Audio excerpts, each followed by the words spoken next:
प्राणायाम श्वास को नियंत्रित करने की एक प्राचीन योगिक तकनीक है जो प्राण जीवन ऊर्जा को बढ़ाती है। इसका अर्थ है सांस पर नियंत्रण, प्राण जीवन शक्ति और आयाम नियंत्रण या विस्तार। यह मन को शांत करने, फेफड़ों की क्षमता बढ़ाने और तनाव कम करने के लिए सबसे प्रभावी अभ्यास है, जिसे सुबह खाली पेट करना सर्वोत्तम माना जाता है। प्रमुख प्राणायाम टाइप्स ऑफ प्राणायाम: अनुलोम विलोम, अनुलोमा विलोमा नाड़ी शोधन जो नाड़ियों को शुद्ध करता है और मन को शांत करता है। भंवरे जैसी गूंज उत्पन्न करना जो मानसिक शांति और तनाव मुक्ति के लिए उत्तम है। कपालभाति, कपालभाति तेजी से सांस छोड़ने की क्रिया जो पेट के रोगों को दूर करती है और ऊर्जा बढ़ाती है।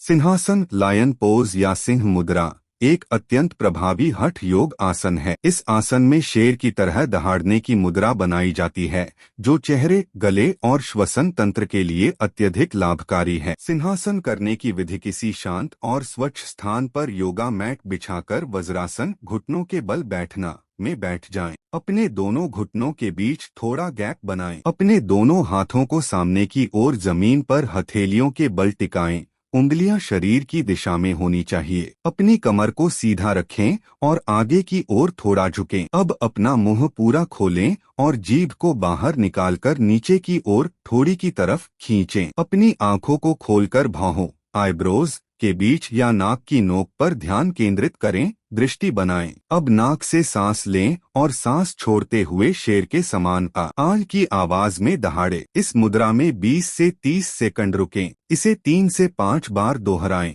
शवासन, कोट्स पोज योग का एक प्रमुख आसन है जो शरीर और मन को पूर्ण विश्राम, रिलैक्सेशन प्रदान करता है। इसमें शव की भांति पीठ के बल लेटकर शरीर को स्थिर और तनाव मुक्त रखा जाता है। यह योग सत्र के अंत में थकान मिटाने, मानसिक शांति और एकाग्रता बढ़ाने के लिए किया जाता है। शवासन करने का तरीका: स्टेप्स। स्थिति: पीठ के बल सीधे लेट जाएं और पैरों के बीच 1 से 2 फीट की आरामदायक दूरी रखें। भुजाएं हाथों को शरीर से थोड़ी दूरी पर रखें। हथेलियां आसमान की ओर खुली हों। आंखें बंद करें और पूरे शरीर को ढीला छोड़ दें। श्वास: अपनी सांसों को सामान्य, गहरा और लयबद्ध होने दें। ध्यान: मन में किसी भी विचार को न लाएं और शरीर के हर हिस्से को शिथिल होते महसूस करें।